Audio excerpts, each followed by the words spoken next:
Hello everyone and welcome to a review of Rebirth from Dr. Reiner Knizia, the famed designer, back with another game. And well, let's go over roughly how this one plays. I'll blitz through so you can get a gist, mentioning the difference between the Scotland and the Ireland maps, because both are included in just the standard edition of the game, which is what I've got.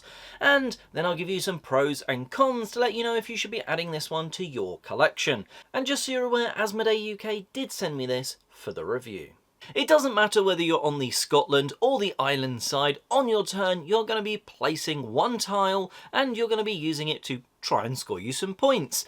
Points can be instantaneous. If you're placing a food farm or an energy farm, you're going to be scoring the points based on the grouping. So place a third food farm, so they are all connected, and that's going to be 3 points for you. The third type of tile are settlements, and these come with 1 to 4 houses depicted on them. These are a little bit different as they don't necessarily instantly trigger points for you when you place them, because it's only when a settlement is complete that they score points. If it's a 1 hexagon space on the board settlement and you're placing your tile there, well, 1 hex, 1 tile, you've completed it and it does score you points. But if it's a 2, 3 or 4 sized settlement, well, it'll only actually score points when it's been finished. So in the case of a 3 sized settlement, say, it's when the third settlement tile has been added. Then you're going to be working out who's got like the majority or second majority, even a third majority in the case of those 4 sized ones, to work out how many points and who is scoring, sort of thing. So on your turn you are placing 1 tile, and it could be an energy farm, it could be a food farm, or it could be a settlement. But, well, of course, there's a little bit more than that. If you place next to a vacant castle, you can't place onto a castle space. If you're the first person adjacent to a castle space, you get to put one of your castle pieces down on it, claiming it. And, well, if you keep the majority around it, it will be there and score you points at the end of the game. However, other people can swoop in and over course of a few turns have placed maybe 2 tiles next to it and you've still only got 1, your castle is then removed and they add 1 of theirs, because then they have the majority. And those majorities are split by the food and energy farms. Now on the Scotland side there are also cathedral spaces that you can't place tiles onto, but again, like castles, if you place something next to it, you get to trigger that cathedral. You just plop one of your little cathedral pieces down onto it, denoting you've used that space, and take the top objective card from the deck. Well, you get to look at it, don't show anyone else, because that is a personal scoring objective just for you to hopefully score some points at the end of the game. On the island side, these cathedral spots are swapped out for these round towers, these spire-like things, and by placing next to them, you can trigger a bonus. That might just be scoring 3 points. It might be if you get next to these 3 locations that you score 13 points. It might be you get to draw a personal objective card, or it might even be, if you're on the island side of the board, there are public objectives, and well, you can actually line one of those up to score you twice if you complete it, again if you're going next to those round towers which replace the cathedrals from the Scotland side. I know that sounds like there is quite a lot going on, but typically on your turn you'll have 1 tile in your hand, you'll look at its type, it will be one of the 3 types, one of the 2 farms or a settlement, and you'll be adding it to the board, growing out an area, maybe starting a new one because you don't have to place adjacent on this in this game at all, maybe going next to a castle so you might claim it, maybe next to a cathedral to get you a objective card. Then your turn is over as you draw a new tile from your sort of rummaged, shuffled up pile of tiles, and you'll draw your next one for the next turn, with play just going clockwise around the table as players take their turns, and slowly place on their turn just 1 single tile out and hopefully score some points.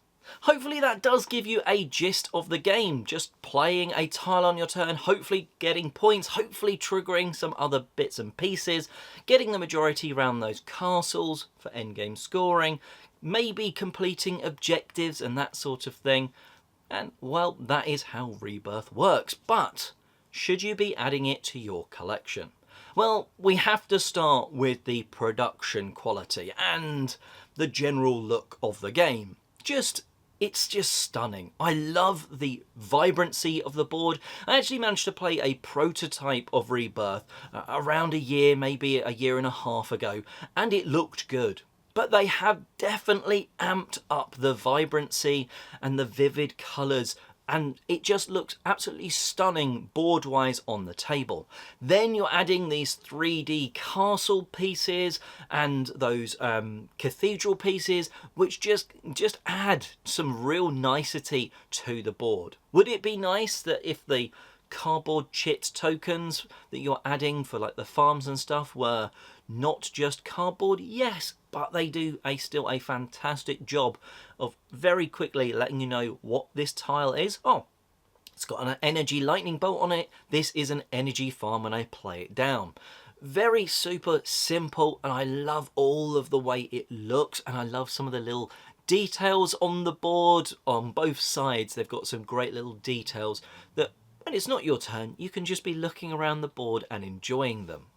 There's also the fact that it is that double-sided board, and while I think you're going to have a preference, I personally, I lean towards the Scotland side than the Ireland side, not from a geographical reason in any way, but I preferred that mode, having those cathedrals that give you private objectives, whereas in the island side they are all mostly public objectives, so it's almost like a bit of a rush and a competition to who can get there first. But I like the fact there are two boards. Like, it's just a double-sided board. You can play one game and if you want, flip it over and play a similar but not the same experience. I like it when games have that sort of extra replayability just built into them, and the board definitely adds that in this case.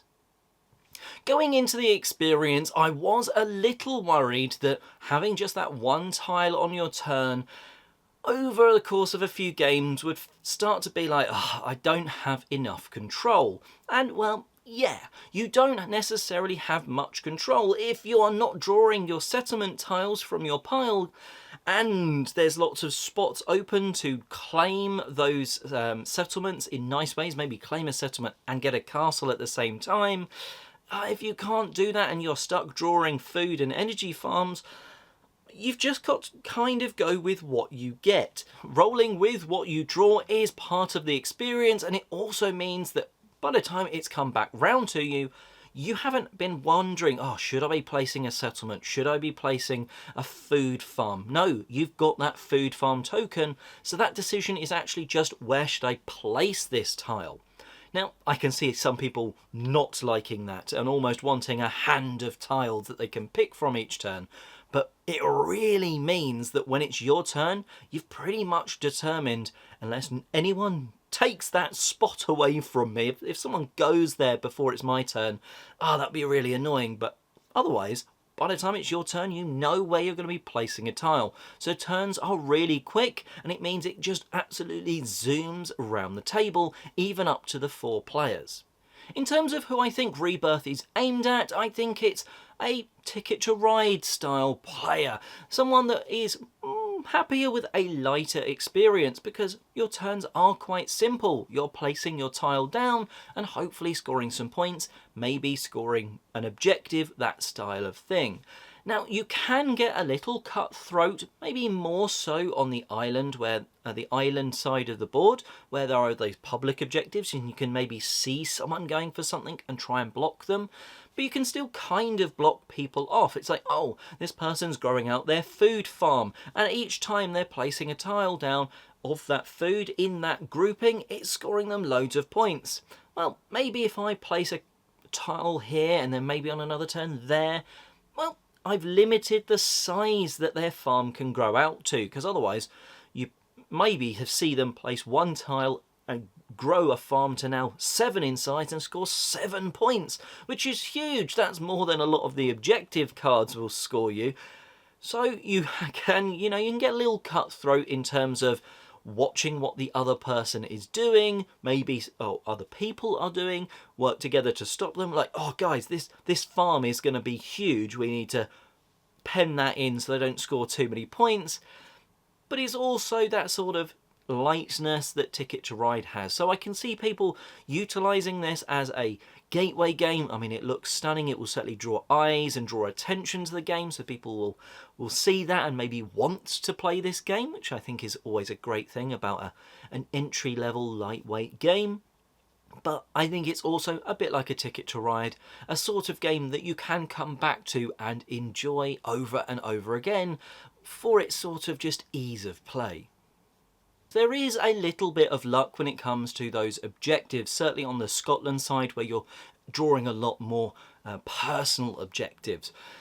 Akin to a Tekken or a Ticket to Ride, when you're drawing objective cards in those, you might get lucky. You might sort of draw a card and be like, oh, I already have that, so I'm scoring this objective. Whereas you might draw an objective card towards the end of the game and be like, ah, great, I need a load of coastal square hexagons linked together, and there's not enough left. And little things like that where you can get, unfortunately, a dud card when you draw one of those objective cards, or you might just draw one that you've already done. And so again, some people will like that. It leads into that sort of lighter, easygoing gameplay that you can't take too seriously. You know, oh well, this objective is useless to me. Oh, this one's already done. That sort of lucky swing. It's only going to be 5 points here and there, but that actually can be enough. I've won one of the games we played of this by a single point. So, you know, there is that swigginess, and that may not vibe with everyone. And well, that is Rebirth. I've certainly enjoyed this. I love the vivid look of the game. I like the actual easy turns, the fact you only have that one tile on your turn to place, so it's quick round the table, and it also means, well, my decision is where to place this rather than what to place and then where to place it. I thought going in I might not like that, but I actually like it in this because it is a light experience, and that speed therefore is a real big benefit to the game. It is a light game. There is elements of luck with drawing objectives that you may or may not be able to do or already done, so just be aware of that going in. And I think if you're a fan of like a Ticket to Ride, this is the sort of experience that you'll also really enjoy.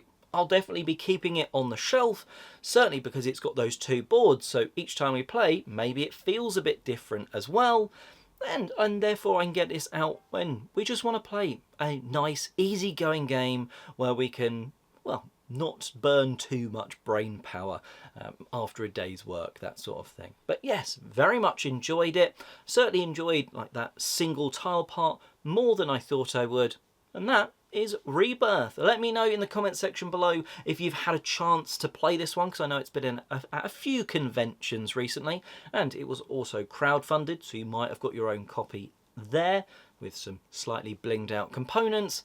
But let me know what you thought of it in the comment section below. Has this review helped you know whether to add it to your collection or not? Let me know in the comments. Smash that like button and all that sort of YouTube goodness. And until next time, have a fantastic Rebirth day gaming.